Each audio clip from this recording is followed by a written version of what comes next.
안녕하십니까 여러분. 언제나 중요한 암호화폐 소식을 여러분들께 전달을 해드리는 크립토 토마토 인사를 전해드리고 있습니다.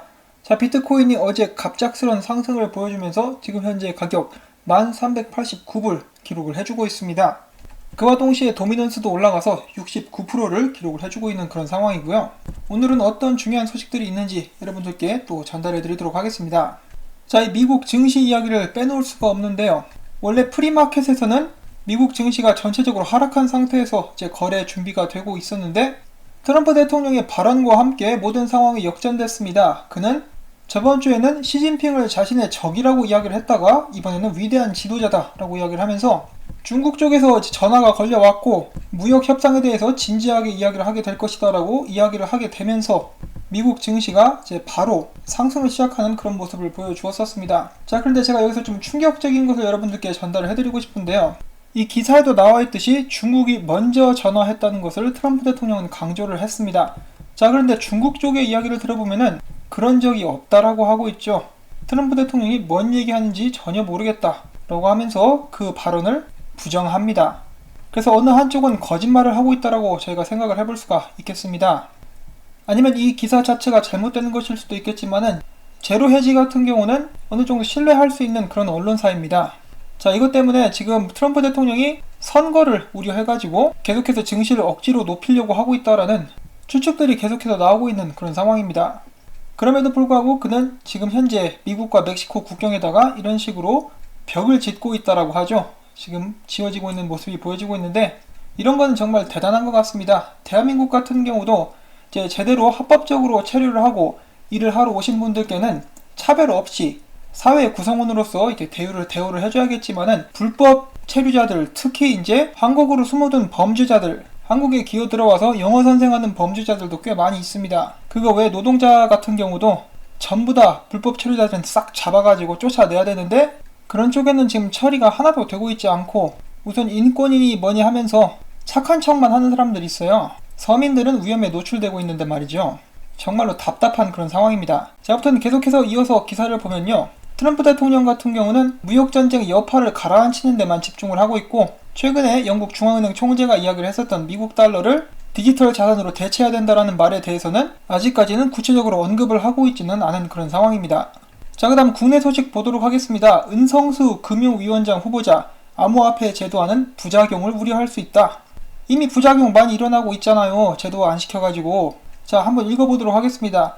은 후보자는 금융제도권 안으로 암호화폐를 편입시키게 되면은 투기 열풍 재발과 자금 세탁 문제 등 부작용이 나타날 수 있어 신중한 접근이 필요하다. 국제적 합의에 따라 암호화폐 자금 세탁 방지와 이용자 보호를 위한 법률적 근거가 우선 마련될 필요가 있다.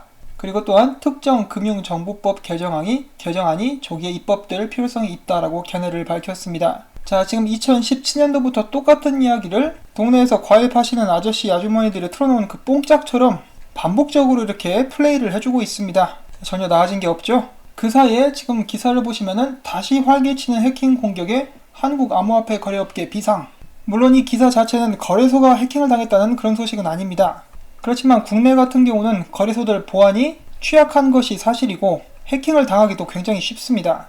제도권 안으로 암호화폐 업계들이 들어오게 된다면은 은행처럼 이런 부분들에서도 거래소들이 최소한의 보안 조건을 갖출 수 있도록 준비를 시킬 수가 있을 것입니다. 그런데 그런 게 지금 전혀 안 되고 있죠.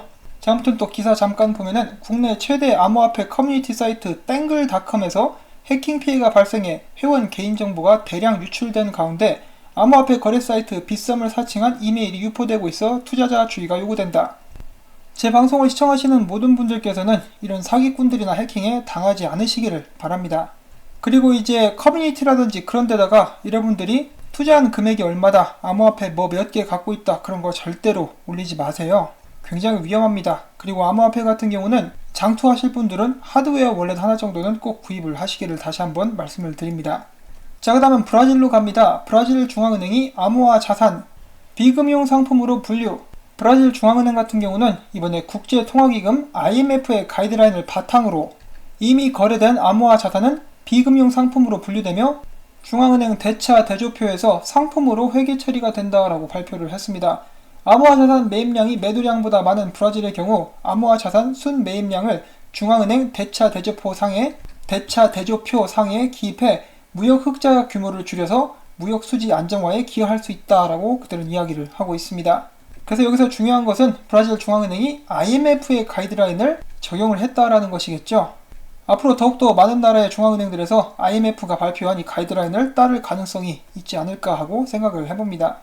자, 최근에 461억 달러의 테더 대규모 이체가 있었는데요. 검증이 무효화되었다라는 소식이 나왔습니다. 웰 얼럴트 같은 경우는 옴니 측과 검증 과정에서 오류가 발생했다라고 이야기를 하면서 미디어는 이에 대해서 발송 측의 보유 금액이 부족했던 것이 원인으로 작용했다라고 진단을 했습니다. 뭔가 굉장히 좀 수상하죠? 이 구린 일들이 계속해서 이렇게 일어나고 있는데 실수는 아닌 것 같습니다. 지난번에도 비슷한 일이 있었죠.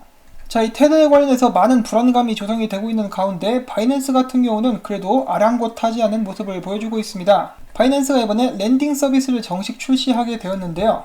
이용자들, 바이낸스의 이용자들은 BNB, 테더, 이더리움 클래식 등 3개의 암호화폐를 바이낸스 측에 빌려주고 이자 수익을 받을 수 있습니다. BNB의 연간 수익률은 15%, 테더는 10%, 이더리움 클래식은 7%입니다. 관심 있으신 분들은 자세히 알아보시면은 바이낸스가 주관하는 이자 상품, 은행보다 훨씬 나은 이자 상품을 사용을 하실 수가 있게 될 것 같습니다. 그리고 또한 바이낸스의 CEO 짜오짱펑이 이렇게 이야기를 합니다. 비트코인 한 개를 가지고 있으면은 비트코인 기준으로 전 세계 0.3% 안에 들어가는 부자이다. 저희 시청자분들 중에서도 0.3% 안에 들어가는 부자분들이 계실 것 같습니다. 부럽습니다, 여러분. 자, 그 다음에 베네수엘라 관련된 소식이 나왔습니다. 베네수엘라 백화점, 가장 큰 백화점으로 알려진 트라키가 49개의 소매점에서 비트코인과 바이낸스 코인을 포함한 10개의 암호화폐로 결제를 받고 있다는 보도가 나왔습니다. 싱가포르의 본사를 두고 있는 이 블록체인 스타트업 펀디엑스는 지난 목요일 트라키 49개 점포에 자사의 POS, 포인트 오브 세일 기기를 활성화시켰다라고 밝혔습니다. 자, 그 다음엔 어떻게 보면 중대박자리 소식인데요. 크레이그 라이트가 클레이만 가족과의 소송에서 패배했습니다. 플로리다 남부 지방법원은 크레이그 라이트는 110만 개의 비트코인 중에 50%를 그리고 또한 비트코인 소프트웨어 관련 지식재산권에 대한 손해배상금을 데이브 클라이맨의 가족들에게 지급해야 된다는 판결이 나왔습니다. 저는 개인적으로 이 데이비 클라이만이 사토시 나카모토라고 생각을 하고 있습니다. 이분은 이제 운명을 달리하셨고요. 그 후에 이제 한 마리의 강아지 같은 크레이그 라이트가 몽땅 비트코인을 훔쳐가지고 소송이 시작되게 되었었죠. 이 판결 덕분에 많은 사람들은 비트코인 SV가 곧 있으면 떡락할 것이다 라고 생각을 하고 있습니다. 좀 더 자세히 기사를 알아보면은 이 판결이 난 것뿐만 아니라 이제 크레이그 라이트가 법원에서 위조된 문서를 이제 제출하고 거짓말을 하는 것이 드러나는 등 판사는 크레이그 라이트 증언을 거부했다. 그리고 그의 간악함을 간파했다라고 나와 있습니다. 또한 판사는 크레이그 라이트가 사토시인지 아닌지에 대해서는 판결하지 않았으나 그가 법원에서 보여준 행위는 너무 좋지 않은 이미지를 남겼다. 그래서 만약에 언급이 된다면은 아무래도 그 반대의 방향으로 사토시가 아닌 방향으로 판결이 날 가능성이 더 높아졌다라고 볼 수가 있겠죠. 그러니까 집어릇 개못 준다고 거짓말 하다가 걸리고 위조 문서 갖다 내고 정말 사토시라면은 그런 짓은 이제 하지 않겠죠.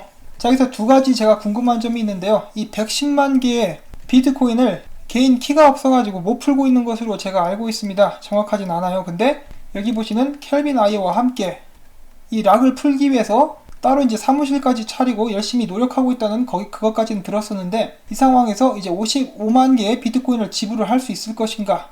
그리고 두 번째로는 여기에 대해서 항소를 할 것인가? 뭐 항소를 한다라고 해도 지금 얘 같은 경우는 위조 문서를 갖다 제출을 하고 거짓말을 하다가 걸렸기 때문에 굉장히 안 좋은 쪽으로만 더 나아가게 되지 않을까 하는 그런 생각까지 들게 합니다. 자, 그러면 그 다음 소식도 보도록 하겠습니다. 경기 침체 우려 증대, 투자자들 비트코인 관심 계속 높아지고 있다. 그럼에도 불구하고 크라켄의 OTC 총괄 같은 경우는 아직까지 비트코인이 변동성 때문에 안전자산으로 분류되기는 좀 힘들다라고 이야기를 하면서 그렇지만은 비트코인이 점점 안전자산으로 자리 잡아가고 있는 것은 사실이다라고 이야기를 하고 있습니다. 지금 좀 위험하다고 비트코인에 돈을 몽땅 집어넣으면은 안 된다. 뭐 이렇게 이야기를 해볼 수가 있겠죠. 그러면서도 시장은 다음 달에 열리게 될 벡트, 이 벡트에 대한 관심으로 가득 차 있습니다. 내달부터 비트코인 선물 시장 열린다. 올해가 기관 투자 원년이 될 것이다. 자, 이 벡트 호재가 이미 적용이 된 상태다 라고 이야기를 하시는 분들도 계시고 아니면은 여기서도 올라갈 수도 있다라고 이야기를 하고 계시는 분들도 계십니다. 이 비트코인이라는 놈 자체를 예상하기가 너무 힘들기 때문에 일단 뚜껑을 열어봐야 되지 않나 하는 그런 생각이 들게 되고요. 그 다음에는 또한 이런 기사가 나왔는데 이 비트코인이 바닥을 찍은 걸 수도 있다라고 이야기를 하고 있습니다. 비트코인의 주간 이동평균 수렴 발산지수가 거의 7개월 만에 처음 약세에 전환됐지만 이는 비트코인의 하락 조정 종료 가능성을 시사하는 것일 수도 있다라는 분석이 나왔습니다. 비트코인의 주간 맥디가 마지막으로 0 아래 머물렀었던 2월 초 비트코인은 3,700달러 선에서 거래가 됐었다. 맥디는 2월 초까지 마이너스 영역에서 머물다가 플러스 영역에 진입했다. 비트코인 가격은 3,700달러 부근에서 6월 13,880달러 고점까지 랠리를 펼친 뒤 약세론자들의 통제하에 들어갔다. 코인데스크는 과거 데이터에 기반을 둔 두 개의 이동평균 간 스프레드로 표시되는 맥디는 후행 지표임을 감안해야 된다고 지적을 했다. 또 2015년에서 2017년 강세장 기간 중 맥디 약세 크로스오버는 비트코인 하락 조정의 종료점으로 기록이 됐었다고 밝혔다. 비트코인의 전망이 강세에 전환되기 위해서는 비트코인 주간 종가가 12,000달러를 넘어야 된다고 그들은 덧붙였다. 자, 그래서 강세의 전환으로 비트코인이 가게 되는 기준점이 12,000달러다 라고 이야기를 해주고 있습니다. 자, 비트코인 보시면은 제가 어제 영상에서도 말씀을 드렸다시피 거의 모든 사람들이 8,500 간다, 7,300 간다, 그리고 여기는 헤드앤숄더 플레이가 되면서 하락될 것이다 이렇게 이야기를 했는데 그거를 그대로 뒤집어버리고 쭉 올려버렸습니다. 주간 종가가 마감되자마자 바로 올린 그런 상황이었는데요. 정말로 비트코인이 어디로 튈지는 아무도 모른다라는 것을 다시 한번 이렇게 사람들로 하여금 알려준 그런 케이스였습니다. 이런 식으로 비트코인이 상승하자 알렉스 크루거는 이런 식으로 떡락 무새들은 박살난다라고 이야기를 하고 있습니다. 그와 동시에 비트코인으로 숏을 쳐가지고 큰 수익을 남겨보려고 했었던 사람들의 뚝배기는 말로 홈런을 맞고 날아가게 됩니다. 비트맥스에서 숏이 청산됐는데 자그마치 5,200만 달러치가 되었었다라고 하죠. 이 비트코인을 우습게 보면은 이렇게 됩니다. 자, 그러면 앞으로 비트코인의 행보는 어떻게 될 것인가? 장담할 수 있는 사람은 아무도 없습니다. 어떤 사람들은 이런 식으로 올라가기를 크게 기대를 하고 있는데 그 이유 중에 하나가 여기 보이시는 이 추세선 보이시죠? 여기 하락 추세선이 있는데 이거를 뚫었기 때문에 비트코인이 계속해서 상승할 수 있을 것이다 라고 이야기를 하고 있는 것이고, 더 나아가서는 이 삼각수렴을 뚫고 이거를 뚫을 때쯤 하면은 이제 거의 11,200불 정도 된다라고 이야기가 나오고 있는데 이걸 뚫고 위로 12,000불 때까지 올라가면은 이제 강세 전환이 될 수 있다. 아직 갈 길이 멀었죠. 그렇기 때문에 지금도 마찬가지입니다. 비트코인이 11,200불로 갈까 9,500불로 갈까 그 누구도 장담을 할 수는 없습니다. 비트코인이 저번에 거의 14,000불 정도 때까지 올랐을 때 무조건 올라간다라고 하는 사람들이 굉장히 많았었죠. 이렇게 무조건 올라간다라고 하는 사람들의 말을 들으면은 큰일 나기가 십상입니다. 그렇기 때문에 항상 투자는 주의해서 하시기를 바라고요. 지금 당장 기회를 놓친 것 같다 할지라도 다시 한번 언제나 기회는 찾아오게 됩니다. 이 시장은 아직도 어리고 갈 길은 멀기 때문에 때때로 여러분들이 이 기회 놓쳤다라고 생각을 하신다 할지라도 여유를 가지고 기다리실 수 있는 그런 인내를 키우실 수 있기를 바랍니다. 말이 쉽지 사실 굉장히 어렵죠. 그렇기 때문에 투자가 어려운 거다. 저는 이렇게 생각을 합니다. 그 다음에 좀 재밌는 짤이 있어가지고 하나 가지고 와봤는데요. 보통 이제 마약류를 흡입할 때 이런 식으로 흡입을 하는 마약이 있죠. 보시면은 이 달러로 돈으로 콧구멍에 끼우고 차트를 흡입하고 있는 거래 중독자들을 이제 묘사한 그런 짤이 나와 있어가지고 한번 이렇게 가지고 와봤습니다. 중독되지 마시고 프로처럼 거래하실 수 있기를 바라면서 오늘 영상은 또 여기서 마무리를 짓도록 하겠습니다. 이 조시레이저 같은 경우는 개인 사정 때문에 최근에 분석을 올리고 있지 않지만은 곧 돌아오겠다라고 했으니까 분석이 나오는 대로 또 계속해서 공유를 해드리도록 하겠습니다.